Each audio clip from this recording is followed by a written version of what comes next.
y Psicología por la Universidad Complutense de Madrid y director del Centro de Magnetoencefalografía de la Facultad de Medicina. Él nos va a acercar a las últimas investigaciones sobre la importancia de la educación en el desarrollo del cerebro. La idea que tengo en esta conferencia es exponer de forma sucinta algunos trabajos de investigación que nos están permitiendo entender la relación que existe entre el cerebro y la conducta. Hace alrededor de 10 años, Kathleen Madigan decía que no es posible ir desde la neurociencia a las clases. 10 años después he escrito yo un libro donde hay cientos de trabajos como los que les voy a exponer aquí, cientos, no uno ni dos, cientos, que identifican ya en qué medida, si un profesor hace determinadas formas de enseñar, podría acelerar el desarrollo del cerebro de los niños. ¿Y esto por qué sucede? Esto sucede principalmente porque ya desde la neurociencia somos capaces de entender que los procesos de aprendizaje, los procesos en los cuales el niño está implicado, nosotros los podemos ver como procesos cerebrales. Y al verlos como procesos cerebrales, nosotros podemos analizar el cerebro, podemos ver cuándo recibe el cerebro un estímulo, cuándo lo analiza, cuándo lo procesa, cuándo lo integra y cuándo lo ejecuta. Por lo tanto, para nosotros ahora, cualquier actividad que realice el niño la podemos valorar en el cerebro. ¿Y qué es importante para nosotros en el estudio del cerebro o para los niños? Pues saber cuándo empieza el cambio cerebral. Y desde que el niño nace, el cerebro está en una continua evolución y se sabe que la etapa infantil, como veremos más adelante, es la etapa más importante para modelar, para determinar la estructura y el funcionamiento del cerebro a lo largo de nuestra vida. Quiere decir que esta etapa infantil es determinante para configurar lo que será el cerebro futuro de nuestros hijos o de nuestros alumnos. Y se sabe también que si comenzamos muy pronto una estimulación reglada, sistemática, ordenada, lo que conseguimos es un desarrollo óptimo del cerebro. Por lo tanto, nosotros sabemos que en base a la estimulación externa y al medio ambiente, el cerebro modifica su estructura. Y hay dos procesos importantes que modifican el cerebro, que uno se llama dendrogénesis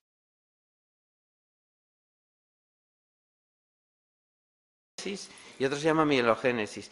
Lo digo rápidamente porque la idea que quiero transmitirle es que un niño que va a una escuela consigue que las neuronas del cerebro sean más grandes, que se comuniquen con otras, y el ejemplo que podría identificar esto es el ejemplo que pongo muchas veces, la diferencia que hay entre un árbol en otoño y un árbol en primavera.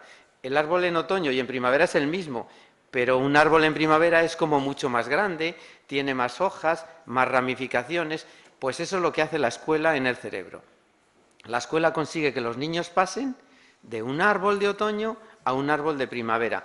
Mira, les quería poner un ejemplo de estas neuronas.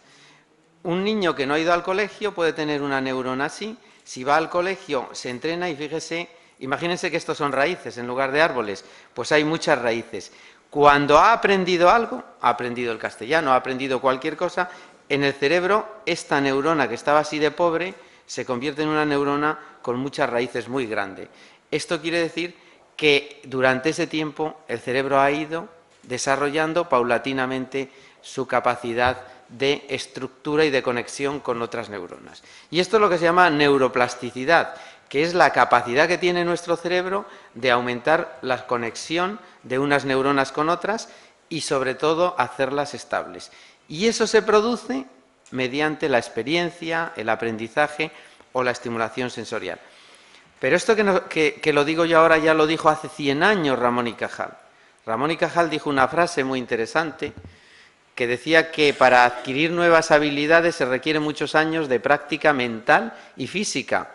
Y esto produce en el cerebro nuevas ramificaciones, aumento de neuronas, aumento de conexiones, es decir, otro cerebro distinto al que teníamos antes. Por eso es tan importante que nosotros entendamos que toda la actividad que vamos a realizar en los colegios y en nuestra casa, lo que va a hacer es aumentar la capacidad que tenemos de millones de neuronas que están ahí sin funcionar, que están hipofuncionantes. cuando les damos estos estímulos, lo que hacen es que se ponen a funcionar, se ponen a conectarse unas con otras y se hacen estables. Es decir, el árbol se convierte en un árbol de primavera. Y esto solo se hace mediante entrenamiento repetitivo. Fran nos dirá la importancia que es el entrenamiento en los deportes. Pues en el cerebro todavía más. Esto se hace con fuerza de voluntad, con constancia, con todos los días. Los niños no aprenderían si no van todos los días al colegio. Y cuando digo todos los días, es todos. Y verán por qué cuando les explique los estudios que hacemos nosotros en este sentido. Por lo tanto, se sabe que la actividad regular y la actividad sistemática estimula el crecimiento y las conexiones nerviosas o sinápticas que ya tenemos en nuestro cerebro. ¿Y qué pasa en la primera infancia? Pues en la primera infancia es donde vamos a poner los elementos necesarios para modular nuestro cerebro.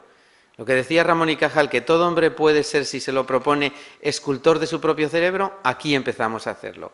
¿Quiénes van a esculpir el cerebro? Los padres y los profesores.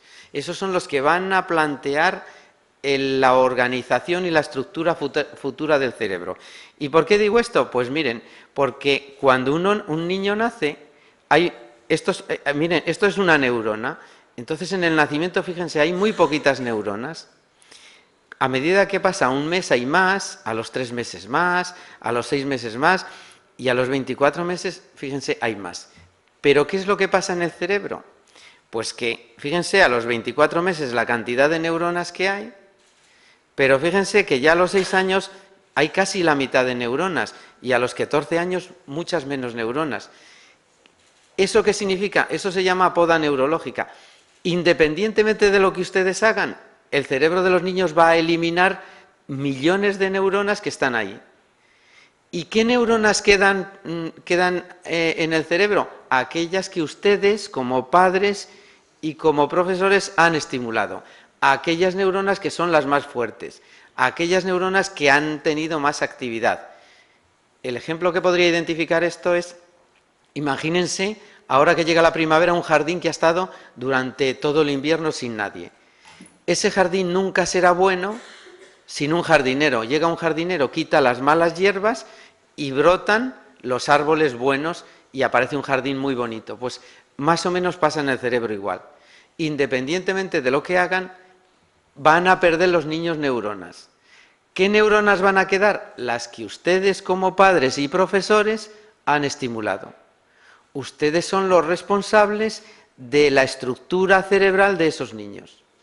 Y en función de la educación que reciban, así tendrán un cerebro u otro cerebro.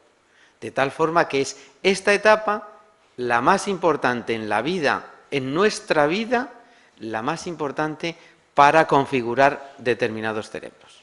¿De acuerdo? Y eso es muy importante que lo tengan presente, porque si lo tienen presente sabrán que cada día en su trabajo o en su casa son responsables de la actividad que esos niños van a recibir y configurar su cerebro.